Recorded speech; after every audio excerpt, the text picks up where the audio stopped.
हरे कृष्ण. हरे कृष्ण.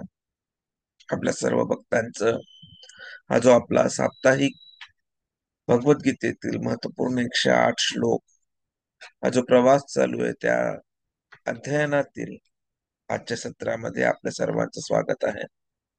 आज आपण ह्या 108 श्लोकातील 23वा महत्वपूर्ण श्लोक पाहतोय आपल्या ह्या 24व्या सत्रामध्ये. तर आज आपण पाहणार आहोत की कसं यज्ञ, अन्न धान्य आणि संकीर्तन कसं जीवन चक्राचा हा आधार आहे आणि जीवन चक्र जे आहे ते भगवंतांच्या कृपेमुळे चालू राहतं. तर हा महत्वपूर्ण श्लोक आहे, आपण त्याच्यावर चर्चा करूया. अन्नात् भवन्ति भूतानि अन्नात् भवन्ति भूतानि पर्जन्यात् अन्न संभव पर्जन्यात् अन्न संभवः यज्ञात् भवति पर्जन्य यज्ञात् भवति पर्जन्यः यज्ञः कर्म समद्भुव यज्ञः कर्म समुद्भवः अन्नात् भवन्ति भूतानि अन्नात् भवन्ति भूतानि पर्जन्यात् अन्न संभव पर्जन्यात् अन्न संभवः यज्ञात् भवति पर्जन्य यज्ञात् भवति पर्जन्यः यज्ञः कर्म समुद्भव यज्ञः कर्म समुद्भवः अन्नात् भवन्ति भूतानि पर्जन्यात् अन्न संभव यज्ञात् भवति पर्जन्य यज्ञः कर्म समुद्भव अन्नात् भवन्ति भूतानि पर्जन्यात् अन्न संभवः यज्ञात् भवति पर्जन्यः यज्ञ कर्म समुद्भवः. भाषांतर. सर्व प्राणी मात्र अन्नधान्यावर जगतात जे पावसापासून उत्पन्न होते. पाऊस यज्ञापासून उत्पन्न होतो आणि यज्ञ विविध कर्मांपासून होतो. तात्पर्य अभयचरणारिंद भक्तिवेदांत स्वामी श्री प्रभुपादजींच्या द्वारे. भगवद्गीतेचे महान भाष्यकार श्री बलदेव विद्याभूषण लिहितात की इंद्रियंगत्ववस्थितं यज्ञं सर्वेश्वरं विष्णुम् अभ्यचर्य तच्छेषम् अश्नति तेन तत् यः यात्रां सम्पादयन्ति ते सन्तः सर्वेश्वरस्य यज्ञ पुरुषस्य भक्ताः सर्वकिल्बिषै अनादिकाल विवृद्धे आत्मनुभाव प्रतिबंधकै निखिलैः पापै इव मुच्यन्त. अर्थात काय? तर भगवान जे यज्ञ पुरुष किंवा सर्व यज्ञांचे भोक्ता म्हणून जाणले जातात ते सर्व देवदेवतांचे अधिपती आहेत. ज्याप्रमाणे शरीराचे विविध अवयव पूर्ण शरीराची सेवा करतात त्याप्रमाणे देवदेवता भगवंतांची सेवा करतात. इंद्र, चंद्र, वरुण हरे कृष्णा कृष्णा कृष्णा हरे हरे हरे राम राम राम हरे हरे. इंद्र, चंद्र आणि वरुण यासारख्या देवतांना भौतिक कार्याची व्यवस्था करण्यासाठी अधिकारी म्हणून नेमण्यात आले आहे. वेद आपल्याला या देवतांना संतुष्ट करण्यासाठी यज्ञ करण्याचा उपदेश देतात, जेणेकरून ते पुरेशा प्रमाणात अन्नधान्य निर्मिती करणार, पुरेशा प्रमाणात हवा, प्रकाश आणि पाणी पुरवठा करण्यास प्रसन्न होतील. जेव्हा श्रीकृष्णाची पूजा केली जाते तेव्हा त्यांच्या शरीराच्या विविध अवयवांप्रमाणे असणाऱ्या देवदेवतांचे आपोआपच पूजा होते. म्हणून देवदेवतांची वेगळी पूजा करण्याची आवश्यकता नाही. यास्तव कृष्ण भावनाभावित असणारे भगवत भक्त श्रीकृष्णांना अन्न अर्पण करून मगच ते ग्रहण करतात. या पद्धतीमुळे शरीराचे आध्यात्मिक दृष्ट्या योग्य पोषण होते. या कृतीमुळे केवळ शरीराची पूर्व पापकर्मच नष्ट होतात असे नव्हे, तर शरीर हे भौतिक प्रकृतीच्या सर्व संसर्गांपासून मुक्त होते. जेव्हा एखाद्या रोगाची साथ पसरते तेव्हा जंतुनाशक लस साथीच्या अशा हल्ल्यांपासून मनुष्याचे रक्षण करते. त्याचप्रमाणे भगवान श्री विष्णू यांना अर्पिलेले आणि नंतर आपण ग्रहण केलेले अन्न आपल्याला भौतिक आसक्तीचा प्रतिकार करण्यास पुरेशा प्रमाणात समर्थ बनविते व जो अशा प्रकारचे आचरण करीत आहे त्याला भगवत भक्त म्हटले जाते. म्हणून जो कृष्ण भावना भावित व्यक्ती किंवा श्रीकृष्णांना अर्पण केलेले अन्न ग्रहण करतो तो आत्मसाक्षात्काराच्या प्रगतीमध्ये अडथळेच असणाऱ्या पूर्वीच्या सर्व भौतिक संसर्गाच्या फळांचा प्रतिकार करू शकतो. या उलट जो असे करीत नाही त्याच्या पाप कर्मांचा साठा वाढतच जातो आणि यामुळे त्याला डुक्कर आणि कुत्र्याप्रमाणे सर्व पापांचे फळ भोगण्यासाठी शरीर प्राप्त होते. भौतिक जग हे पूर्णपणे दोषांनी भरले आहे आणि जो भगवत प्रसाद ग्रहण करून प्रतिकार करण्यास समर्थ झाला आहे तो या दोषांच्या हल्ल्यापासून वाचतो. पण जो असे करीत नाही तो दोषांचे परिणाम भोगण्यास पात्र होतो. वास्तविकपणे अन्नधान्य आणि भाजीपाला हे खाण्यास योग्य पदार्थ आहेत. मनुष्य प्राणी विविध प्रकारचे अन्नधान्य भाजीपाला फळावळे इत्यादी ग्रहण करतात आणि प्राणी हे अन्नधान्य आणि भाजीपाल्यांचे अवशेष गवत वनस्पती इत्यादी ग्रहण करतात. जे लोक मांस खाण्याच्या आहारी गेलेले आहेत त्यांना सुद्धा वनस्पतीच्याच उत्पादनावर अवलंबून राहावे लागते, कारण पशु ही वनस्पतीच खातात. म्हणून सरते शेवटी आपल्याला मोठमोठ्या कारखान्यांच्या उत्पादनावर नव्हे तर शेतीच्या उत्पादनांवर अवलंबून राहावे लागते. शेतीचे उत्पादन हे पुरेशा प्रमाणात पाऊस झाल्यामुळे होतो. या पावसाचे नियंत्रण इंद्र चंद्र व सूर्य इत्यादी देवतांद्वारे केले जाते. या सर्व देवता भगवंतांचे सेवक आहेत. भगवंतांना यज्ञाद्वारेच संतुष्ट करता येते. म्हणून जो यज्ञ करीत नाही तो स्वतःच टंचाईग्रस्त होईल हा प्रकृतीचा नियम आहे. म्हणून या युगासाठी सांगण्यात आलेला यज्ञ विशेष करून संकीर्तन यज्ञ हा आपण निदान अन्नधान्याच्या टंचाईपासून वाचण्यासाठी तरी करणे आवश्यक आहे. ओम अज्ञानतिमिरान्धस्य ज्ञानाञ्जनशलाकया चक्षुरुन्मिलितं येन तस्मै श्रीगुरवे नमः. श्रीचैतन्यमनोभीष्टं स्थापितमेन भूतले स्वयं रूप कदा मह्यं ददाति स्वपदान्तिकं. वन्देऽहं श्रीगुरोः श्रीयुतपदकमलं श्रीगुरून् वैष्णवांश्च श्रीरूपं साग्रजातं सहगण रघुनाथान्वितं तं सजीवं साद्वैतं सावधूतं परिजनसहितं कृष्णचैतन्यदेवं श्रीराधा कृष्णपदान् सहगण ललिता श्रीविशाखान्वितांश्च. नमः ओं विष्णुपदाय कृष्णपृष्ठाय भूतले श्रीमते भक्तिवेदांत स्वामी निति नामिने.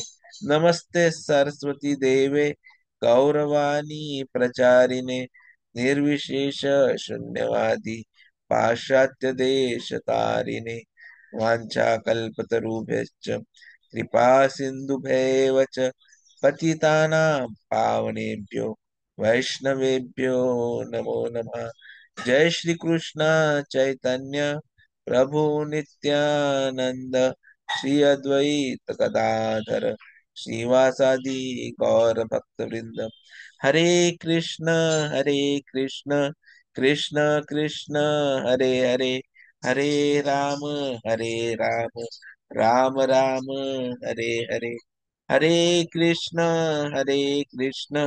कृष्ण कृष्ण हरे हरे हरे राम राम राम हरे हरे. हरे कृष्ण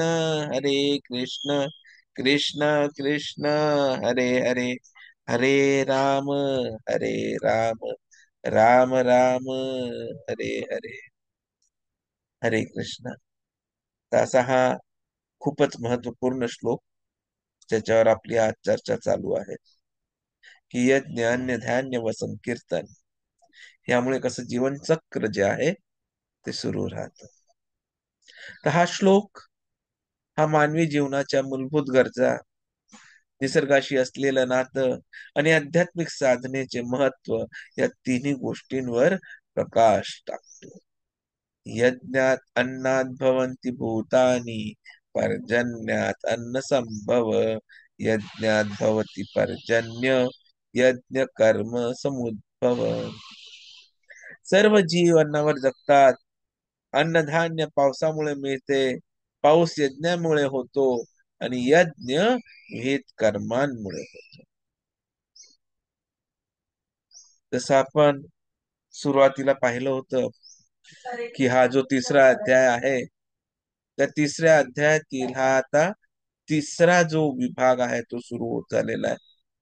10व्या श्लोकापासून 16व्या श्लोकापर्यंत हा तिसरा विभाग चालतो, ज्यामध्ये आपल्याला कर्मकांडापासून कर्मयोगामध्ये आपण कसं परिवर्तित होऊ शकतो हे समजणार आहे. याच्यामध्ये आपण एकदा हे पाहिलं की आपल्या लक्षात येईल की भगवंतांनी हे जे काही भौतिक सृष्टी आहे याची निर्मिती याच्यासाठीच केली आहे, जेणेकरून ते सर्वांना यज्ञ करण्यासाठी परावृत्त करू शकते. आणि हे करण्यासाठी त्यांनी काय केलं, तर सर्व जे काही भौतिक आपली प्रगती आहे ती यज्ञावर अवलंबित केली आहे. तर जेव्हा आपण भगवंतांची भौतिक आनंदासाठी, भौतिक चांगलेपणासाठी पूजा करतो, तेव्हा आपली शुद्धी होते आणि आपली प्रगती होते.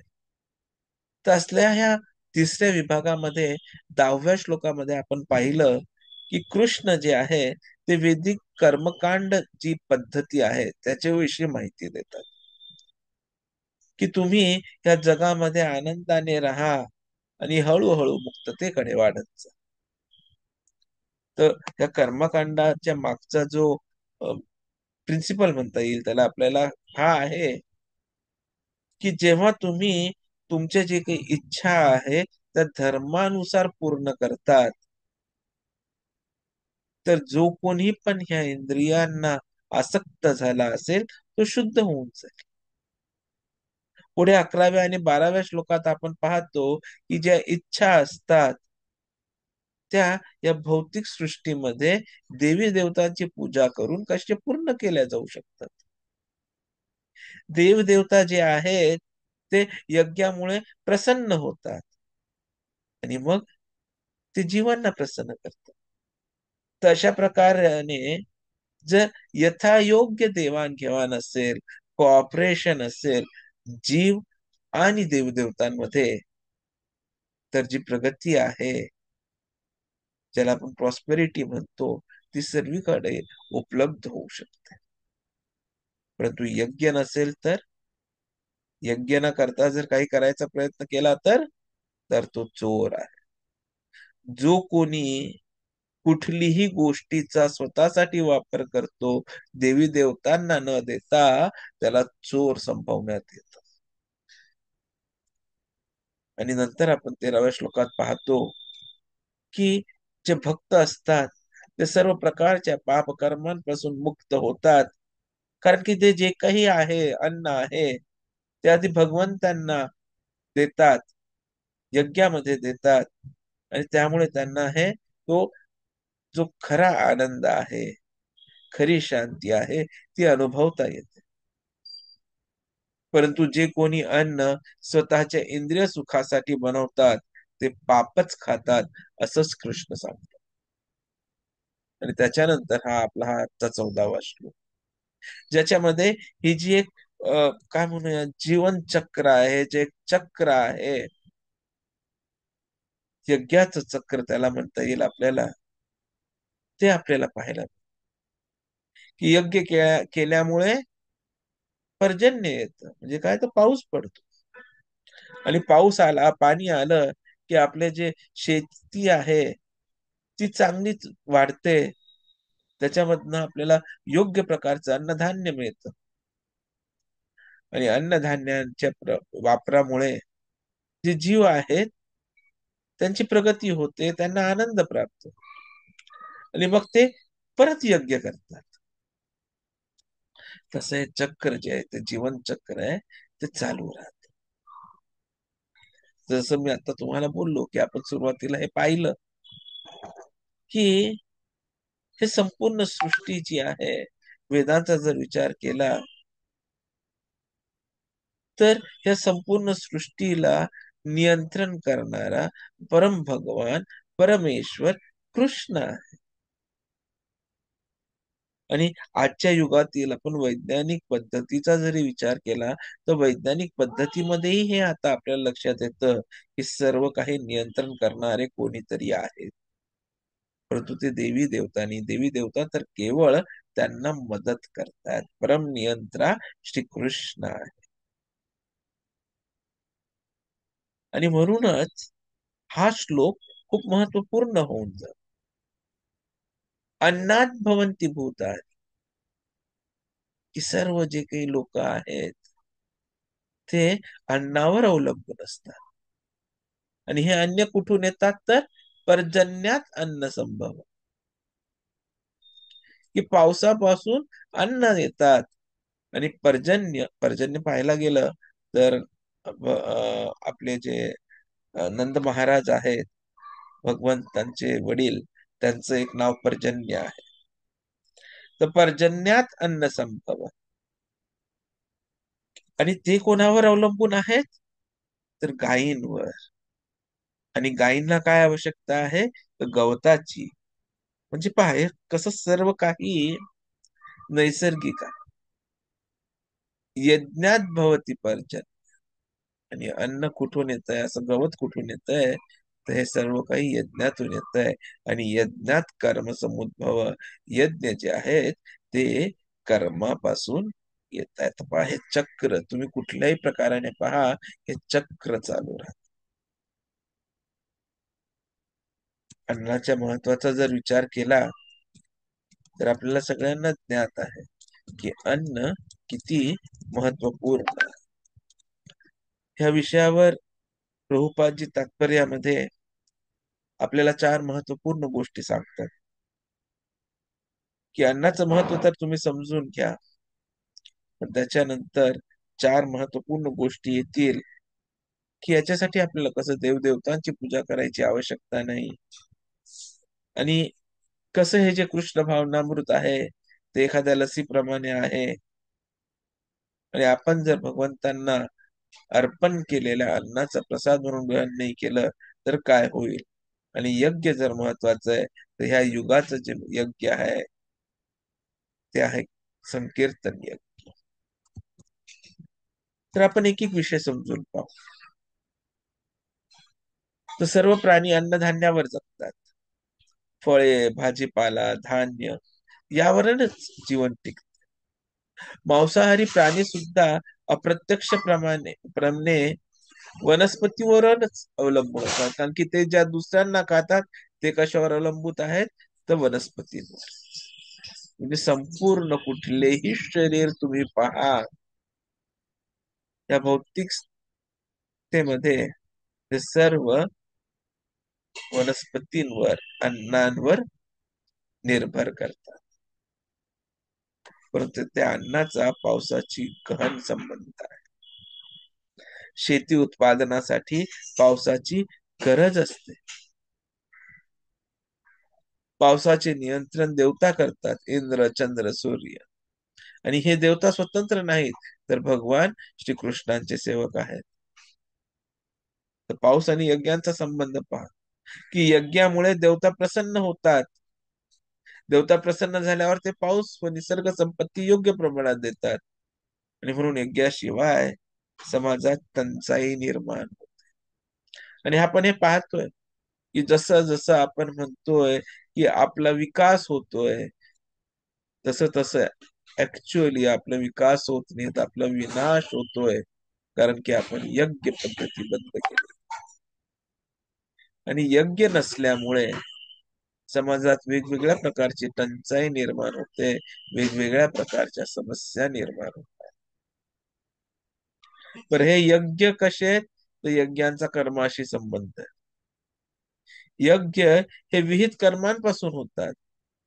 आणि कर्मयोगाने केलेला यज्ञ समाजाचे रक्षण करतो.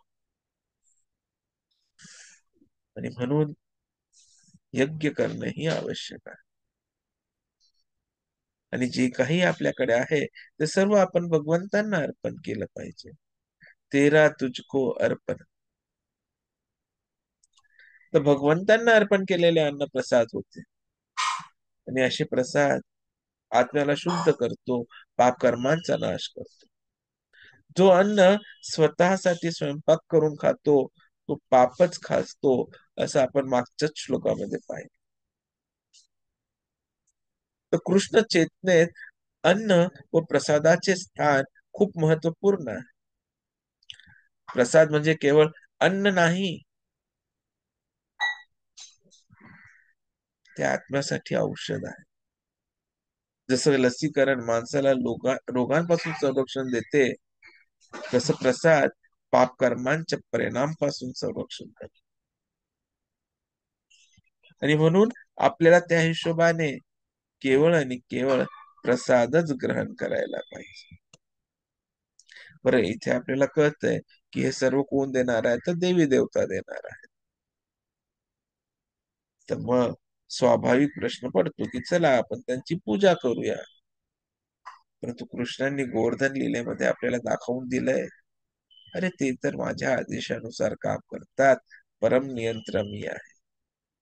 जर तुम्ही माझी पूजा केली तर त्यांना आपोआप संतुष्टी मिळणारच. कारण की देव देवता जे आहेत ते केवळ ह्या भौतिक जगाला सामान्यासाठी नियुक्त केलेले कार्यकर्ते. वेद जे आहेत ते म्हणतात की यज्ञ जे आहे ते देवी देवतांना संतुष्टीसाठी आहे, जेणेकरून की आपल्याला आपल्या भौतिकतेसाठी जे काही आवश्यक साधन सामुग्री ती प्राप्त होईल. परंतु जेव्हा आपण कृष्णाला संतुष्ट करतो तर आपोआप सर्व देव देवता संतुष्ट होतात.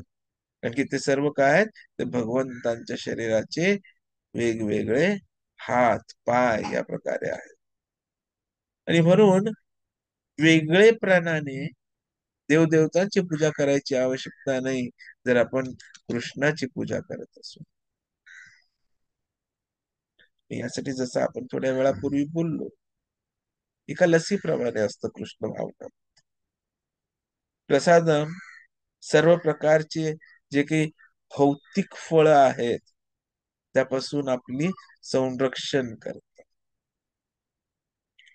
त्यामुळे जेव्हा आपण कृष्ण भावना भावित यज्ञ करतो तेव्हा आपल्याला आपल्या पूर्व कर्मातील पापांच्या फळांपासून सुद्धा आणि पुढच्या कर्मांच्या फळापासून सुद्धा जे आहे ते संरक्षण प्राप्त होतं. कारण की कृष्ण भगवंत जे आहेत ते गीतेमध्ये स्वतः म्हणतात, सर्व धर्मान् परित्यज्य मामेकं शरणं व्रज अहं त्वं सर्व पापेभ्यो मोक्षयिष्यामि मा शुचः. परंतु जर कोणी अशा प्रकारचं अन्न भगवंतांना अर्पण करून मग त्याचं प्रसाद म्हणून सेवन करत नसेल तर जसं आपण मागच्या श्लोकात पाहतो त्या हिशोबाने तो केवळ पाप ग्रहण करतोय. आणि ह्यामुळे त्याला पुढच्या शरीराची तो तयारी करतोय, जिथे तो एखादा डुक्कर किंवा कुत्रा म्हणून जन्म घेणार आहे. आणि म्हणूनच यज्ञ महत्वपूर्ण होऊन जातो. परंतु आज कलियुगामध्ये आपल्याला योग्य यज्ञ करणारे ब्राह्मणच प्राप्त होणार नाही, जे योग्य उच्चार करू शकतील, योग्य मंत्र बोलू शकतील. म्हणून कलियुगामध्ये जो यज्ञ म्हटला गेलाय तो यज्ञ आहे संकीर्तन यज्ञ. कलियुगातील यज्ञ म्हणजे संकीर्तन यज्ञ आणि त्याचे विशेष महत्व. हरेर नाम हरे नामेव केवलम कलौ नास्त्येव नास्त्येव नास्त्येव गतिरन्यथा. तर या युगासाठी वेदांनी संकीर्तन यज्ञाची शिफारस केलेली आहे. हरे कृष्ण महामंत्र हा सामूहिक संकीर्तन हेच सर्वोच्च यज्ञ आहे. संकीर्तनाने देवता प्रसन्न होतात आणि पावसाचे व अन्नधान्याचे उत्पन्न समृद्ध होते.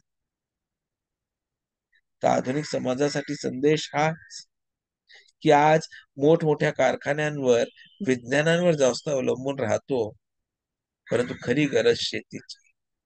शेतीसाठी पाऊस आवश्यक आहे, पाऊस यज्ञामुळे येतो, हा गीतेचा मूलभूत सिद्धांत आहे. म्हणून संकीर्तन यज्ञ व भगवान श्रीकृष्णांची पूजा ही केवळ आध्यात्मिक नव्हे तर सामाजिक आणि आर्थिक दृष्ट्याही आवश्यकता आहे. संकीर्तन यज्ञाचं जे संपूर्ण हे जे काही आपलं अन्नधान्यांचं चक्र आपण पाहतो, त्याच्यामध्ये महत्वपूर्ण कार्य आहे आणि ते आपल्याला समजून घेणं आवश्यक आहे. हा श्लोक आपल्याला शिकवतो की जीवनाचे केंद्र अन्न आहे. अन्नासाठी पाऊस आवश्यक आहे, पावसासाठी यज्ञ आवश्यक आहे आणि यज्ञासाठी विहित कर्म आवश्यक आहे. कलियुगात हा यज्ञ म्हणजे संकीर्तन यज्ञ. त्यामुळे आपण जर संकीर्तन, हरिनाम जप व प्रसाद सेवन यावर भर दिला तर केवळ आत्मिक प्रगतीच नाही तर सामाजिक आणि नैसर्गिक संतुलनही राखले जाऊ शकते. हरे कृष्णा कृष्णा कृष्णा हरे हरे, हरे राम राम राम हरे हरे. हरे कृष्ण. आपला कोणाचा काही प्रश्न असेल तर आपण विचारू शकता, नाहीतर आपण आजच्या चर्चासत्राला इथेच विराम देऊया. हरे कृष्ण.